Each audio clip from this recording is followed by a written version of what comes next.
Hello friends, this is Amy. Welcome and thank you for joining me. I am using one of those cotton tea towels and I did some embroidering and messed up on it, so I'm going to use this as scraps.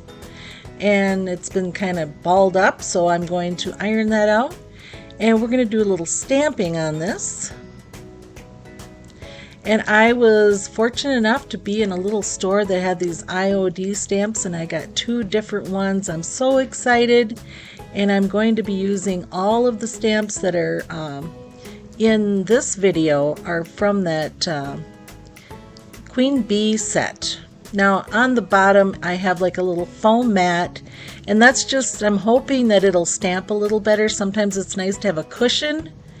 And I am using my blocks just to see how well that goes, and just using StazOn to ink on the stamp, and just going to stamp it and hold it in place and try and, yes, give it some pressure so you know it does all go in there. And that one stamped out pretty nice.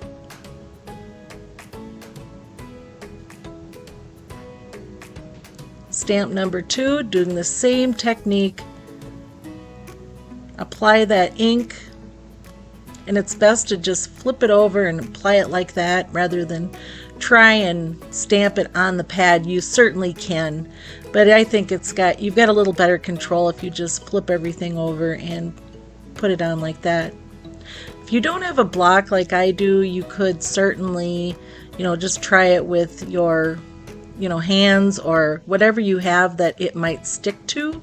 The thing with the block is it's see-through, you can see where you're going with it.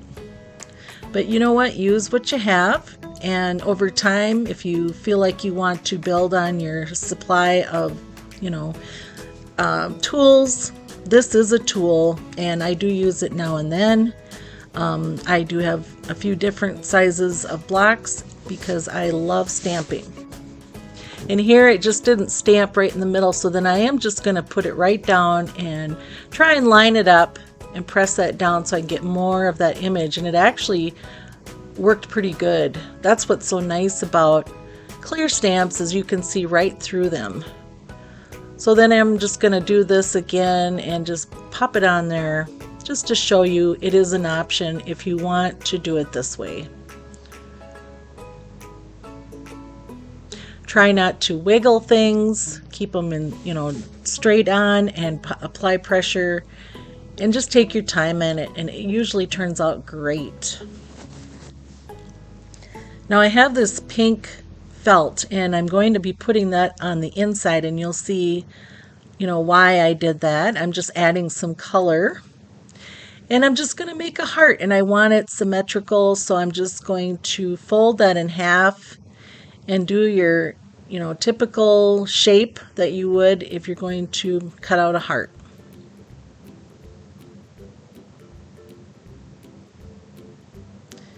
And for ease, I used this first piece as kind of a template for the rest of the cutting, and I ended up switching my scissors to my fabric scissors. I was like, oh, I gotta go downstairs and get that thing. It was worth getting it after a while because everything got thicker and those fabric scissors are much sharper.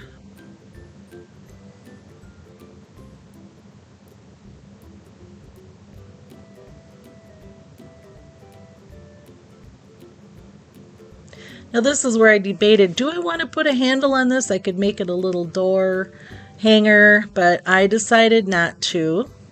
And so to keep the sewing where your inside is not seen, I started on the inside. As you can see, I didn't go through all 3 layers, and then begin to sew through all of the layers. You could do this on a machine if you wanted to. I was just kind of in the mood to do a little hand sewing, and I'm choosing pink fabric to kind of go with that felt that I had put on the inside. And now my inspiration for this was one of those, you can make rag quilts, and they'll take and fray the edges and wash it, and then it just kind of looks all frayed and shabby chic. And so that was my inspiration for this. So you get so far and then you want to stuff that with your stuffing and then finish sewing it up.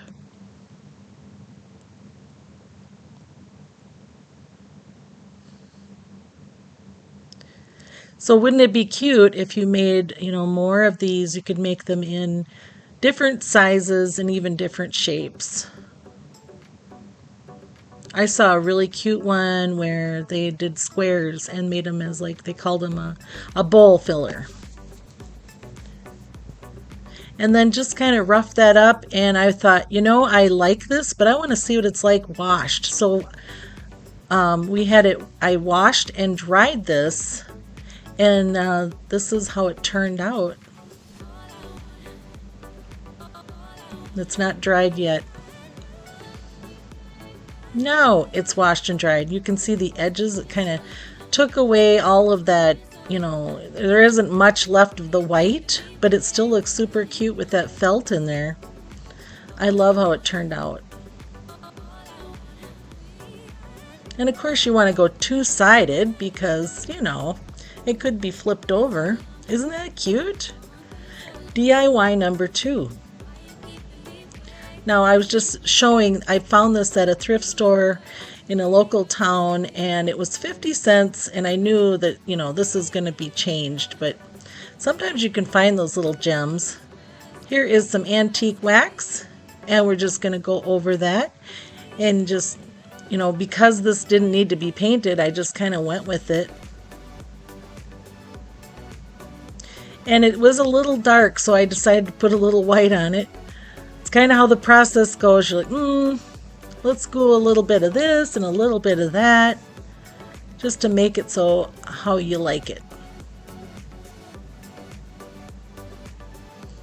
And then this is that ribbon you can get at Dollar Tree. It was had a wire in it. I removed the wire on both sides, and now I'm just going to trim along. And I wanted to make it so it was frayed, the shabby chic look. Things are kind of worn out and lacy.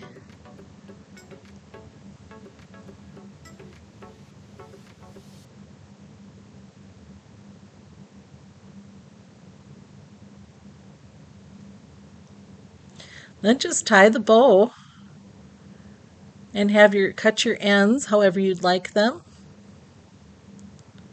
So far so good. It's looking really cute. And I just put some hot glue and held it into place. And this thing just asked for flowers. It said, please put some flowers in here. So these are the Baby's Breath and the Queen Anne's lace from Dollar Tree. And I just, snipped off some pieces, gathered it, didn't even put anything in the bottom. That way you can switch it out if you'd like to. Tied it and popped it in.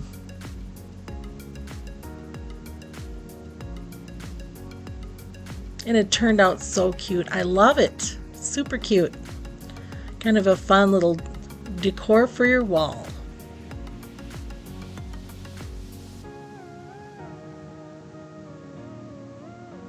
That would look cute in the fall too. It would work. You could put some orange and yellows in there and look really nice. Going on to DIY number 3. All right, we're sticking with the heart theme here. So I am just going to paint this with the Waverly white paint and allow that to dry. And we're going to do some tissue paper decoupaging. I just wanted to fill in that hole with a little spackling.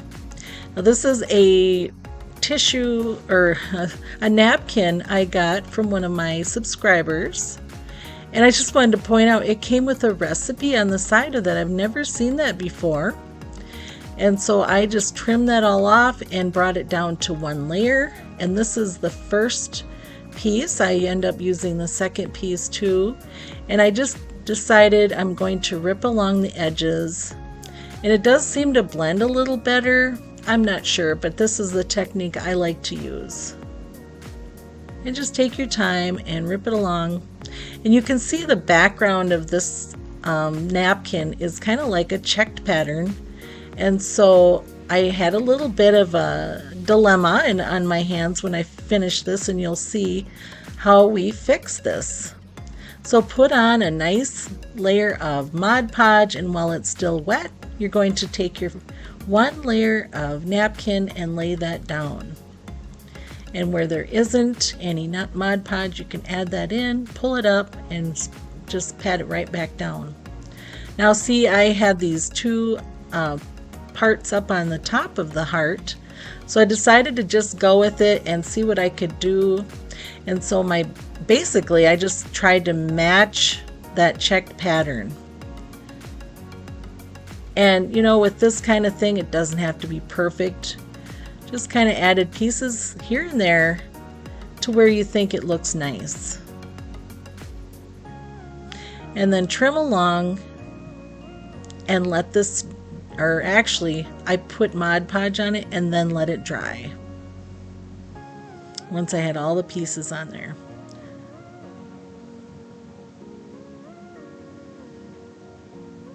This one I had different envisions of what it was going to look like, and it looked a little different than what I thought, but I sure do like it.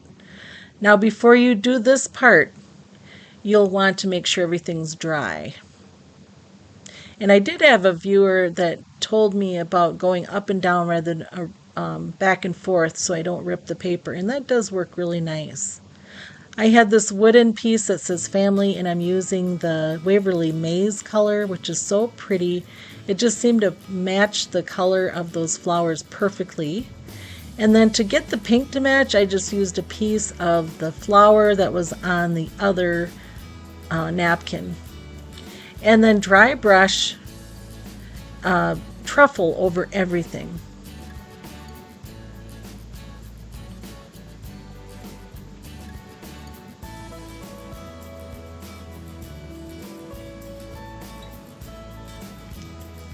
And then if you want, you can sand a little more too. I just think it needed a little bit more scuffing up for a shabby chic look.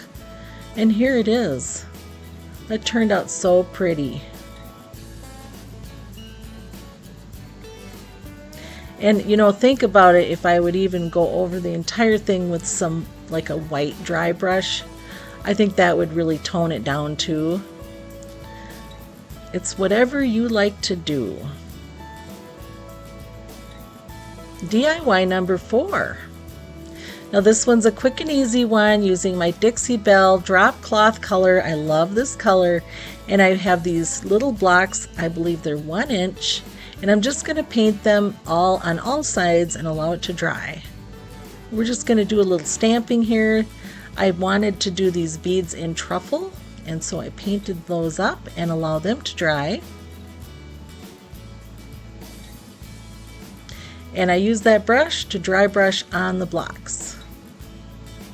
And the other video I had showed you, I had bought these little stamps are from Dollar General, and I like them because, you know, they're inexpensive, and it's like a perfect farmhouse kind of stamp. And so I'm just going to put home on one side and love on the other. And just using a regular ink pad that's kind of, it cleans up with water. And do you see the L and the O? It's got the little mark on the top. That is because it got ink on the outside of the image, if you can understand what I'm saying, and it stamped that on. So on the V and the E, I made sure that was cleaned off. And then once things are more secure, you can pop them in place, allow it to dry, and there you go. You can have love or home. And if you really wanted to be creative, you could stamp on those other sides as well.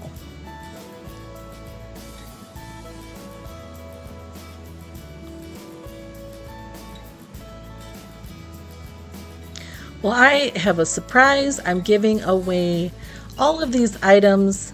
If you could just say, pick me in the description box, I will do a random pick on this coming Thursday, and then I will put that on my, I'll do a little comment on my channel. of who the winner is, and I'm going to send you all of these things. Thank you, my friends, for watching, and we'll see you next time. Bye-bye.